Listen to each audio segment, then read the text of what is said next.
जी अस्सलाम वालेकुम, कैसे हो आप सब लोग। I hope so you all were fine. Let's we start our today lecture. आज के लेक्चर में हम डिस्कस करेंगे about the applications of the real numbers in life, कि हमारे डेली लाइफ में जो है वो रियल नंबर्स कैसे यूज हो रहे हैं, उसके बारे में हम सारा डिस्कस करेंगे। चलिए हम देखते हैं थोड़े से जो हमें बुक में जो है वो एप्लीकेशंस दी हुई हैं। तो इसकी सबसे पहले जो आपके पास एप्लीकेशन आ जाती है वो साइंस और इंजीनियरिंग आ जाती है। ठीक है, उसमें आपके पास फिजिक्स आ जाती है, मैकेनिकल सिस्टम आ जाता है, इलेक्ट्रिकल सर्किट्स आ जाते हैं। तो अगर आप इन सब चीजों में देखें तो आपको जो है वो मैथ का ही यूज नजर आएगा। रियल नंबर्स क्या होते हैं, हमारे पास सिंपल काउंटिंग होती है 1 2 3, इसमें प्लस वाले माइनस वाले जीरो, और फिर सारे के सारे हमारे पास इसमें नंबर्स शामिल होते हैं, बेशक वो फ्रैक्शन में हो, डेसिमल में हो, हमारे पास वो कुछ भी हो, तो वो सारे हमारे पास क्या है, वो रियल नंबर्स हैं। तो वो डेरिवेशंस की फॉर्म में या किसी भी तरीके से इन सब फील्ड्स में जो है वो यूज हो रहे होते हैं। उसके बाद आप मेडिसिन और हेल्थ में देख लें तो इसमें भी हमारे पास जो है वो मैथ ही यूज हो रहा है, रियल नंबर्स यूज होते हैं। तो मतलब ये कि हमारी डेली लाइफ में हम मैथ का बहुत ज्यादा इस्तेमाल करते हैं, रियल नंबर्स हमारे हर जगह पे हमारे इस्तेमाल हो रहे होते हैं। अगर हम मेडिसिन की बात करते हैं तो मेडिसिन में आप लोग देखेंगे जो हमारे पास जो टैबलेट्स बनी हुई होती हैं उनके ऊपर अगर आप उनके फॉर्मूलाज पढ़ते हैं तो उसमें आप पढ़ते हो कि भाई इसमें जो है वो हाइड्रोजन इतना यूज हुआ है, सल्फेट इतना यूज हुआ है। तो मतलब जो जो उसके फॉर्मूले में जो जो उसमें एलिमेंट्स शामिल होते हैं, जितने जितने उनके उन्होंने वो मॉलिक्यूल्स इस्तेमाल किए होते हैं, तो वो उनकी भी एक तादाद होती है। तो वो जो तादाद बता रहे होते हैं वो हमारे पास मैथ है। उसके बाद आप देख लें कि आपके पास जो है वो इन्वायरमेंटल साइंस आ जाती है, जैसे कि हमारे पास क्लाइमेट मॉडलिंग आ गया, पोल्यूशन मॉनिटरिंग आ गया, कुछ भी है तो वो हम ग्राफ्स वगैरह को जो पढ़ते हैं या इसके बारे में जो भी चीजें हम डिस्कस करते हैं तो वो भी तो हमारे में हिस्सा है एक। उसके बाद आपके पास आ जाता है कंप्यूटर साइंस आ जाते हैं। तो कंप्यूटर में अगर आप देखते हो कि इसके एल्गोरिथम डिजाइन किए हुए होता है, उसका डाटा कंप्रेशन होता है या ग्राफिकली रेंडरिंग होता है, तो वो सारा कुछ मैथ के ही बेस पर किया हुआ होता है।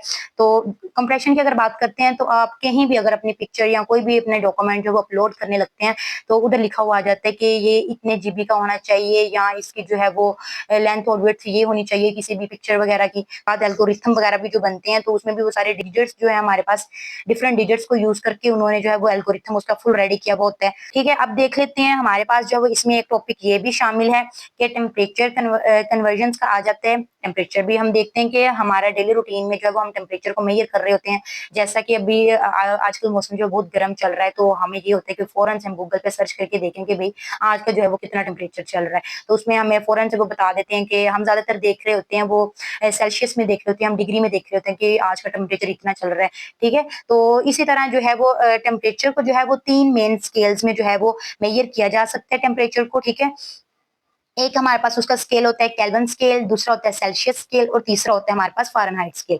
ठीक है, ये जो स्केल्स हैं ये आप लोगों ने 8th क्लास में भी थोड़े थोड़े से पढ़े हुए हैं, और इनके यही जो आपके पास उन्होंने ये बताए हुए हैं आपको कन्वर्जेंस फॉर्मूलाज, ये भी आप लोगों ने उधर पढ़े हुए हैं। ठीक है, इधर हम दोबारा देख लेते हैं। उसके बाद हम थोड़ा सा डिस्कस करते हैं कि एक टेम्परेचर पे जो है वो डिफरेंट स्केल्स कैसे मेजरमेंट्स करते हैं। जैसे कि हम पानी का जो है वो H2O पानी का हम बॉइलिंग पॉइंट देख लेते हैं।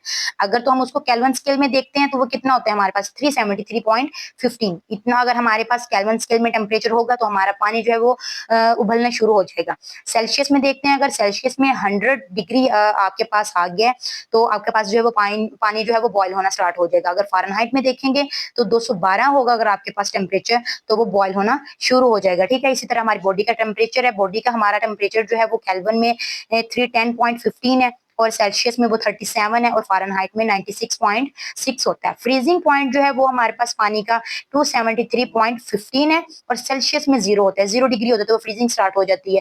फ़ारेनहाइट में कितना होता है 32 होता है। अब लास्ट पे है एब्सोल्यूट जीरो। एब्सोल्यूट जो डिजिट होता है, एब्सोल्यूट जो हमारे पास वैल्यू होती है, ये ऐसी वैल्यू होती है जो कि लोएस्ट होती है, सबसे कम तरीन होती है। तो एब्सोल्यूट जीरो जो है वो टेम्परेचर में ऐसा जो हमारे पास लेवल है टेम्परेचर का कि जो सबसे सबसे कम होता है ये। ठीक है, मतलब लोएस्ट ये वैल्यू आ जाती है टेम्परेचर की ना, तो एग्जिस्ट करती है और सबसे लोएस्ट होती है ये। केल्विन में ये 0 हो जाता है, सेल्सियस में ये -273.15 आ जाता है, और फ़ारेनहाइट में हमारे पास -459.67 होता है। ठीक है, इधर उन्होंने आपको इसके कन्वर्जन फॉर्मूलाज बताए हुए हैं।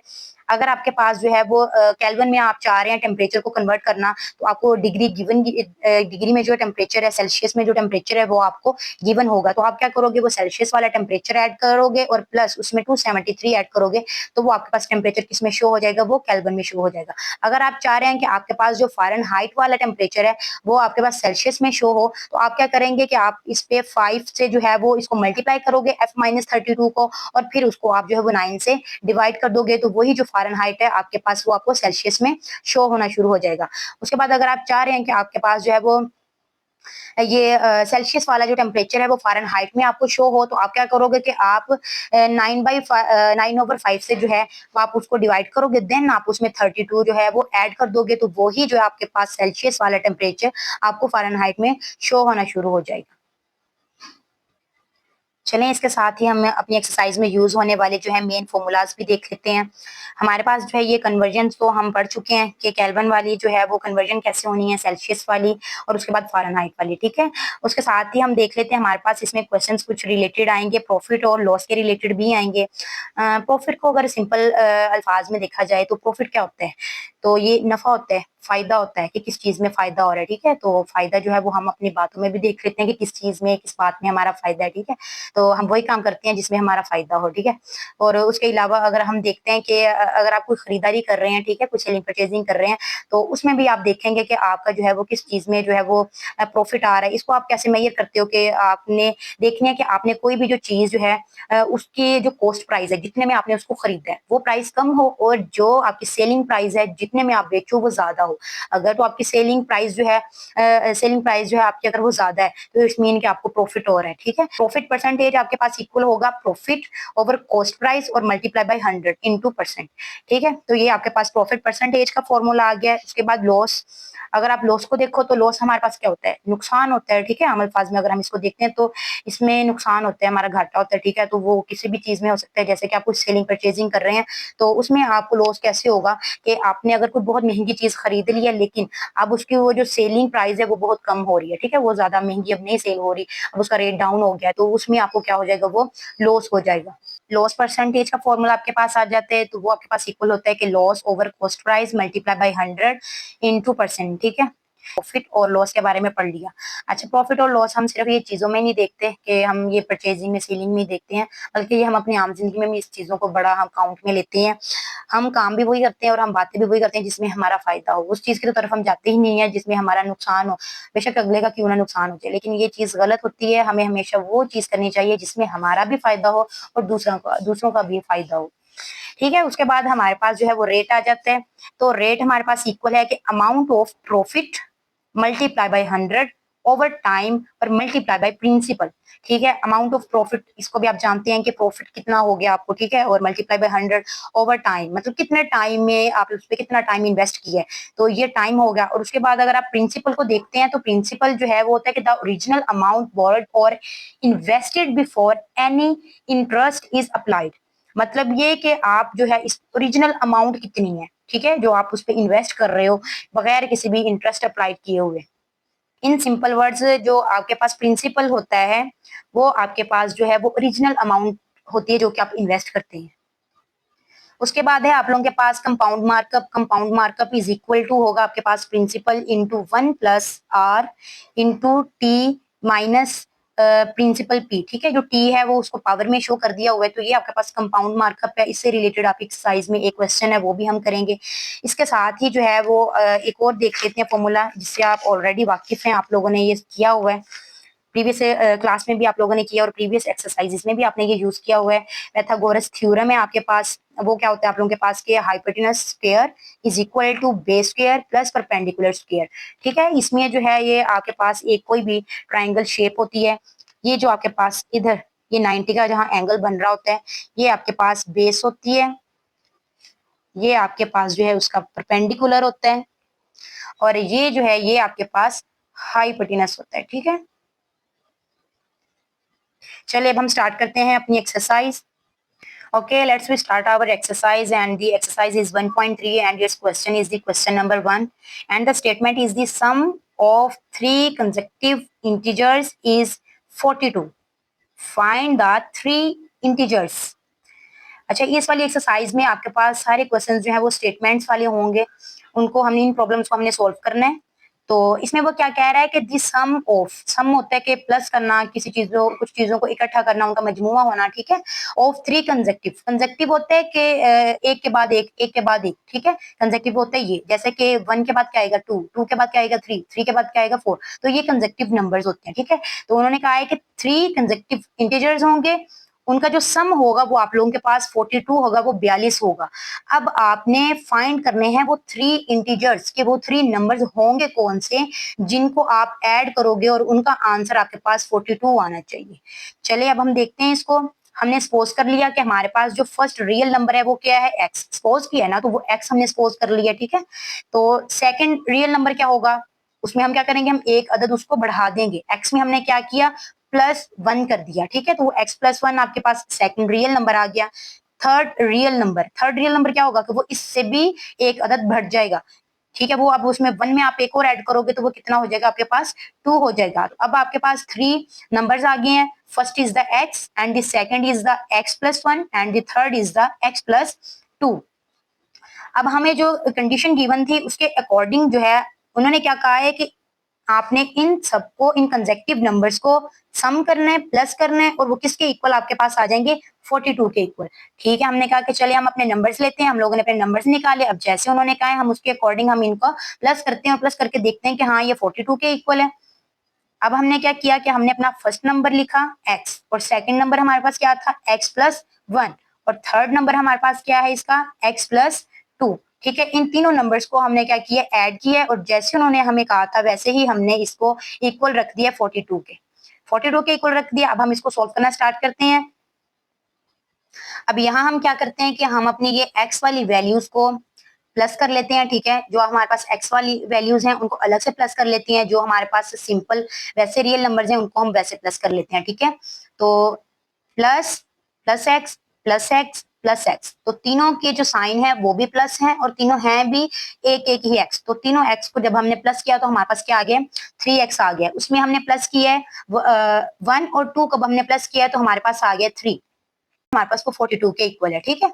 अब नेक्स्ट क्या करते हैं कि 3x को हमने इधर ही छोड़ा, अपना जो +3 था इसको हम उधर ले गए। हमने 42 में से जब 3 को माइनस किया तो हमारे पास क्या आ गया, 39।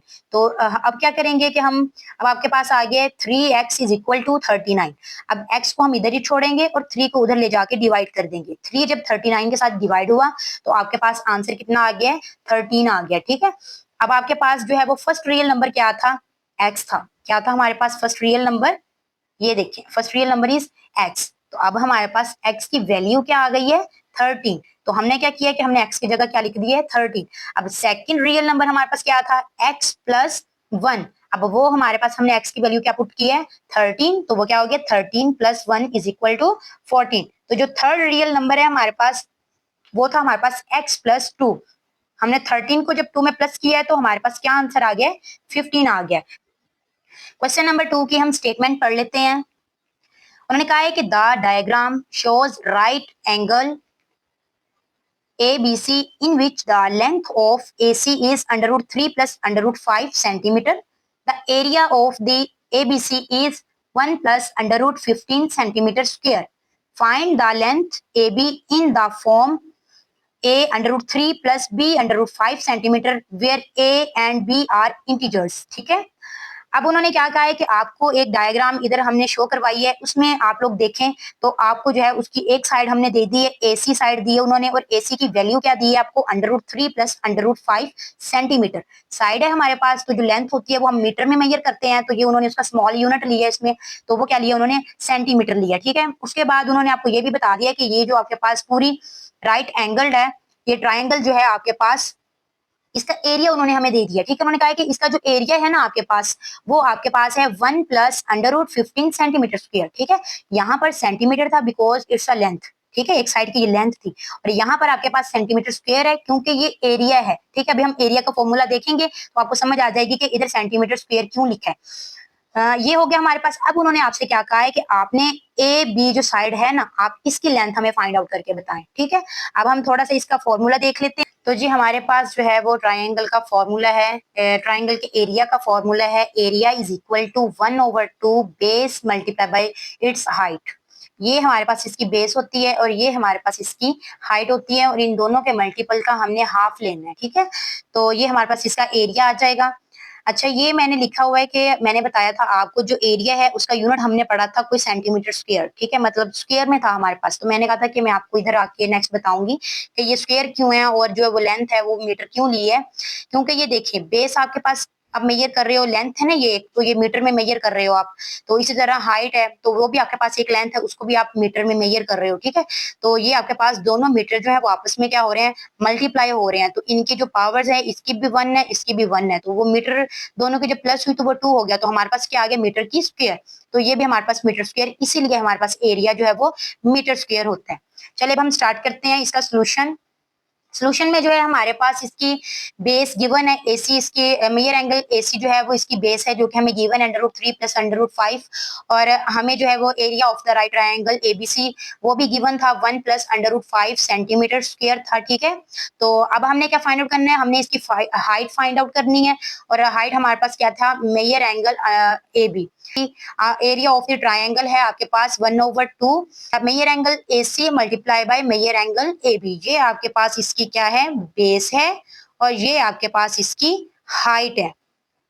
ठीक हो गया। अब हम वैल्यूज पुट करते हैं। एरिया की हमारे पास वैल्यू थी 1 प्लस √15 सेंटीमीटर स्क्वायर, और हमारे पास इसकी बेस की वैल्यू थी √3 प्लस √5, और ये फॉर्मूला का 1/2 ऐसे ही आ गया, सेंटीमीटर इसका यूनिट आ गया, multiply measure angle A B हमारे पास ऐसे ही नीचे आ गया। अब हमने फाइंड आउट क्या करनी है, हमने हाइट फाइंड आउट करनी है, measure angle A B find out करना है। उस चीज के लिए हम क्या करेंगे कि इधर वाली जितनी भी वैल्यूज होंगी हम उनको उठाकर दूसरे वाले साइड पर ले जाएंगे, ठीक है। तो अब हम लेके जाते हैं इनको, जैसे कि हमारे पास क्या है 1/2, टू हमारे पास डिवीजन प्लेस पे है, तो हम क्या करेंगे, जब ये उधर जाएगा तो उधर जाके ये मल्टीप्लाई हो जाएगा, तो 2 इधर आके मल्टीप्लाई हो गया। √3 प्लस √5 जो है वो आपके पास इधर मल्टीप्लाई के फॉर्म में है, तो उधर आके ये क्या हो जाएगा, ये डिवाइड में चला जाएगा, ठीक है। अब दोनों के यूनिट्स थे, इसका सेंटीमीटर था और इसका सेंटीमीटर स्क्वायर था, तो 1 सेंटीमीटर से कट गया, पीछे हमारे पास 1 सेंटीमीटर रह गया। अब हमारे पास मेजर एंगल ए बी क्या आ गया, अच्छा 2 को हमने इधर अंदर मल्टीप्लाई कर दिया, 2 को 1 से किया, फिर 2 को √15 से किया। 2 जो है वो इसके बाहर ही मल्टीप्लाई होगा, अंदर नहीं जाएगा। अंडर रूट वाली वैल्यू अंडर रूट से ही अंदर मल्टीप्लाई होती है, अदरवाइज वो उसके बाहर साइड पे इधर लिख हो जाती है, ठीक है। तो इधर नीचे हमारे पास है √3 प्लस √5, ये हमारे पास आ गया मेजर एंगल ए बी, ठीक है। मेजर एंगल ए बी तो आ गया हमारे पास, लेकिन हमने एक चीज कही हुई है कि हमारे पास डिनोमिनेटर में कभी भी जो है वो अंडर रूट नहीं आना चाहिए, उसको हम रैशनलाइज कर लेते हैं। और वैसे भी जो है उन्होंने आपसे कहा था कि आपके पास जो है वो आंसर आना चाहिए A√3 प्लस B√5 की फॉर्म में। तो ये तो अभी आपके पास जो है वो रैशनलाइज करने वाला है, तो हम इसको रैशनलाइज करते हैं पहले। चलिए, रैशनलाइज करने के लिए हमें क्या करना पड़ेगा कि हमने इसका साइन चेंज करना है। साइन चेंज करने के बाद हमने इसको नोमिनेटर के साथ भी मल्टीप्लाई करना है, और इसके डिनोमिनेटर में भी हमने इसको मल्टीप्लाई कर देना है, ठीक है। अब वो दोनों ऊपर वाली वैल्यूज आपस में मल्टीप्लाई होकर लिख हो गई, और नीचे वाली वैल्यूज भी हमारे पास आ गई हैं। अब ऊपर आपके पास वैल्यू है 2 + 2 √15 और √3 - √5, तो ये आपस में मल्टीप्लाई ही होंगी, ठीक है। मतलब फॉर्मूला नहीं अप्लाई हो सकता, बिकॉज ये दोनों डिफरेंट वैल्यूज हैं। नीचे अगर देखा जाए तो नीचे है आपके पास √3 प्लस √5 √3 - √5, तो यहाँ पर हमारे पास फॉर्मूला अप्लाई होगा A² - B² वाला, क्योंकि उसकी जो दूसरी साइड है वो हमें गिवन है, वो हमारे पास क्या है A plus B, A minus B. इधर हमारे पास √3 A है और √5 जो है वो हमारे पास B है। अब ऊपर वाली मल्टीप्लाई देख लेते हैं कैसे करना है। आपने क्या करना है, फर्स्ट वाली ब्रैकेट में से 2 को लिया और सेकंड वाली ब्रैकेट मुकम्मल लिख दी। देन फर्स्ट वाली ब्रैकेट का लिया +2 √15, और हमने सेकंड वाली ब्रैकेट अपनी पूरी लिख दी। नीचे आपके पास है √3 प्लस √5 को जो हमने फॉर्मूला अप्लाई किया कि A की स्क्वायर माइनस B की स्क्वायर। अब 2 को मल्टीप्लाई करते हैं √3 से, 2 को √3 से मल्टीप्लाई किया, 2 को √5 से मल्टीप्लाई किया, प्लस 2 √15 को हमने √3 से जब मल्टीप्लाई किया तो आपके पास आ गया 2 √15 multiply by 3, plus minus minus 2 ऐसे ही आ गया, √15 और √3 आपस में √ के अंदर मल्टीप्लाई हो जाएंगे, बिकॉज दोनों √ वाली वैल्यूज है हमारे पास। नीचे हमारे पास √ जो है वो स्क्वायर के साथ कट गया, √ जो है वो स्क्वायर के साथ कट गया, और 3 ऐसे आ गया, -5 आ गया हमारे पास। उसके बाद 2 √3 आ गया हमारे पास, -2 √5 आ गया हमारे, इधर नीचे ओवर में हमारे पास -2 आ गया। उसके बाद 2√3 ऐसे ही, -2√5 ऐसे ही नीचे उतर आया, +2। अब यहाँ पर अगर आप लोग देखो तो 3 का पेयर बन रहा है, स्क्वायर बन रहा है, तो स्क्वायर अंडर के साथ कट हो गया और 3 आपके पास इधर बाहर आ गया और अंदर सिर्फ √5 रह गया। -2, यहाँ पर भी 5 का पेयर बन रहा है, तो स्क्वायर बन गया, इसका स्क्वायर अंडर के साथ कट हो गया और 5 आपके पास इधर बाहर आ गया और अंडर में सिर्फ आपके पास इधर 3 रह गया। नेक्स्ट आपके पास -2 ऐसे ही नीचे आ जाना है, 2√3 ऐसे ही नीचे, -2√5 भी ऐसे ही, इधर 2 मल्टीप्लाई बाय 3 6 हो गया, -2 को मल्टीप्लाई बाय 5 किया तो हमारे पास 10 आ गया √3, ठीक है। -2 ऐसे ही नीचे आ गया। अब क्या करेंगे कि √3 वाली वैल्यू को √3 वाली वैल्यू से सोल्व करेंगे, √5 वाली वैल्यू को √5 से सोल्व करेंगे। यहाँ पर है +2 √3 -10 √3, तो ये दोनों जो है ये आपस में प्लस माइनस हो जाएंगे, मतलब +2 -10, तो हमारे पास आंसर क्या आ गया -8, √3 हमारा ऐसे ही आ गया। -2 √5 +6 √5, तो माइनस प्लस माइनस 6 में से हमने 2 निकाले तो हमारे पास 4 आ गया और √5 इन दोनों का ऐसे ही हमारे पास नीचे आ गया, -2 ऐसे ही नीचे आ गया। देन अब इन दोनों में से है जो आपके पास 2 कॉमन आ रहा है, तो वैसे 4 कॉमन रहा है, लेकिन हम क्या करेंगे कि हम सिर्फ -2 कॉमन लेंगे, क्योंकि हमारे पास नीचे डिनोमिनेटर में 2 वैल्यू है तो वो कैंसिल आउट हो जाएंगे आपस में। हमने -2 कॉमन लिया, -2 से हमारे पास -2 कट गया। अब आपके पास आ गया 4 √3 -2 √5। ये हमारे पास जो है वो इसका आंसर आ गया है, हमारे मेजर एंगल ए बी का, हमारी हाइट का आंसर आ गया, जो कि उन्होंने आपसे कहा था कि आपने इसके अकॉर्डिंग हमारे पास आंसर लेके आना है, और ये हमारे पास इसका आंसर आ गया। ठीक हो गया। इसके बाद क्वेश्चन नंबर 3 की स्टेटमेंट में वो हमें कहते हैं कि a rectangle has sides of length 2 + √18 metre and 5 - 4 over √2 metre. ठीक है, एक रेक्टेंगल है, उसकी आपको 2 साइड्स दी गई हुई है, एक आपके पास ये है और दूसरी साइड आपके पास ये है, आपने उसका एरिया फाइंड आउट करना है। चले अब हम आते हैं अपने क्वेश्चन के सोल्यूशन की तरफ। अच्छा, लेट्स सपोज कि आपके पास ये एक रेक्टेंगल है ऐसे, ठीक है, ये हमारे पास एक रेक्टेंगल आ गई है और रेक्टेंगल की आपके पास एक जो उसकी साइड आपको गिवन है वो आपको उन्होंने दी हुई है 2 + √18 और जो दूसरी साइड है वो आपको दी हुई है 5 - 4 ओवर √2। ठीक हो गया, ऐसे करके उन्होंने आप लोगों को ये दी हुई है। अब आपके पास जो उन्होंने कहा है कि इसका आप एरिया फाइंड आउट करें, तो जो आपके पास इसके एरिया का फॉर्मूला होता है वो हो लेंथ मल्टीप्लाई बाय विड्थ। ठीक हो गया, ये एरिया है। चले अब गिवन क्या था हमें, उसकी लेंथ गिवन है उसकी एक साइड की, वो कि ये है, और length of the second side आपके पास ये है। ठीक है, एक आपके पास उसकी लेंथ, चले एरिया ऑफ रेक्टेंगल हम वैल्यूज पुट करते हैं। हमने उसकी जो है वो इधर बेस में वैल्यू पुट की है 2 + √18 और हाइट की जगह हमने पुट कर दी है 5 - 4 √2। ठीक है, अब स्टार्ट करते हैं हम इसको सॉल्व करना। हम क्या करेंगे कि हम फर्स्ट वाली ब्रैकेट में से 2 लेंगे और अपनी सेकंड वाली पूरी ब्रैकेट लिख देंगे। ठीक है, फिर उसके बाद हम अपनी फर्स्ट वाली ब्रैकेट में से √18 लेंगे और हम अपनी सेकंड वाली ब्रैकेट पूरी लिख देंगे। अब हम मल्टीप्लाई स्टार्ट करते हैं, 2 को 5 से मल्टीप्लाई किया तो आपके पास आ गया 10, -2 को 4 से मल्टीप्लाई किया तो हमारे पास 8 आ गया, 8 ओवर √2 प्लस यहाँ पर √18 को जब 5 से मल्टीप्लाई किया तो 5 √18 आ गया हमारे पास। देन प्लस माइनस माइनस √18 को जब हमने इधर मल्टीप्लाई किया तो वो आ गया -4 √18 ओवर √2। चलिए नेक्स्ट चलते हैं हम। 10 ऐसे ही नीचे आ गया हमारे पास, -8 को हमने जो है वो उसको सिंप्लीफाई कर लिया है तो वो 2 के जो है वो हमारे पास 3 टाइम 2 आ गया, 2 × 2 × 2 और √2 हमारे पास ऐसे ही नीचे उतर आया है, +5। इसी तरह हमारे पास जो 18 है उसको भी हमने सिंप्लीफाई किया है तो हमने उसको लिखा है कि 9 × 2। आप 9 की जगह ये भी लिख सकते हो कि 3 × 3 और × 2। -4 इधर भी 9 आ गया, × 2 18 को हमने किया और नीचे √2 ऐसे ही आ गया। यहाँ पर भी आप 9 को 3 × 3 लिख सकते हैं। 10 ऐसे ही हमारे पास नीचे आ गया।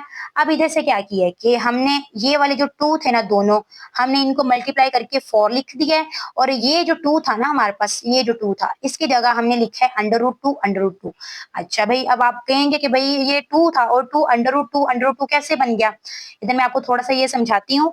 जैसे कि आपके पास ये 2 है ना, तो मैंने ऐसे लिखा कि 2 ये चीज और ये चीज के ये दोनों इक्वल है, कैसे इक्वल है?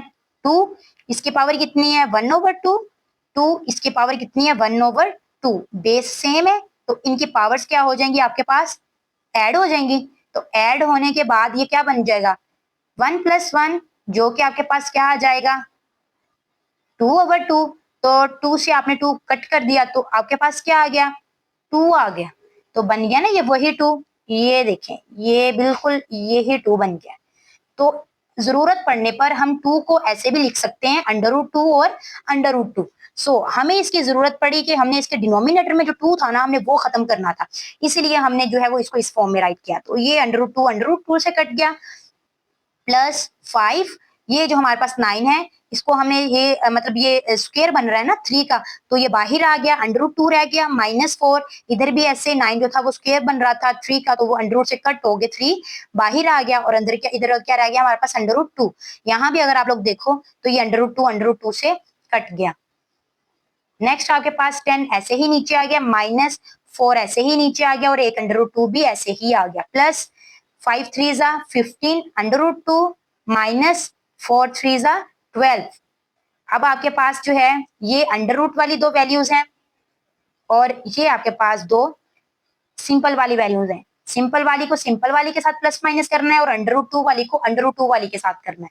तो 10 minus √2 sorry 10 minus 12 plus minus minus 10 में से जो है वो 12 में से जब हमने 10 माइनस किए तो हमारे पास क्या आ गया? -2 -4 √2 प्लस 15 √2। तो प्लस माइनस माइनस हमने क्या किया? 15 में से जब 4 निकाले तो हमारे पास क्या आ गया?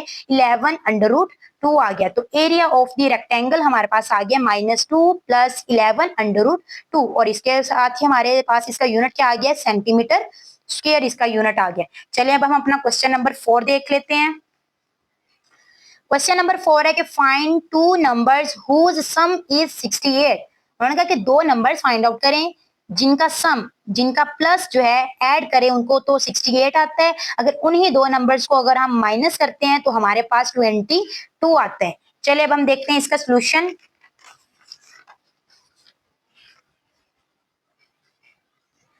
इसके सोल्यूशन में हम स्टार्ट करते हैं कि लेट्स सपोज हमारे पास जो फर्स्ट नंबर है वो हमने x कर लिया है, उसको लेट कर लिया और सेकंड नंबर को हमने y लेट कर लिया। ठीक है, according to the first condition हमारे पास फर्स्ट कंडीशन क्या थी कि sum of the two numbers is equal to the 68, कि अगर हम दो नंबर्स को ऐड करते हैं तो उसका आंसर आपके पास 68 है। चलिए हमने इसको लिख लिया।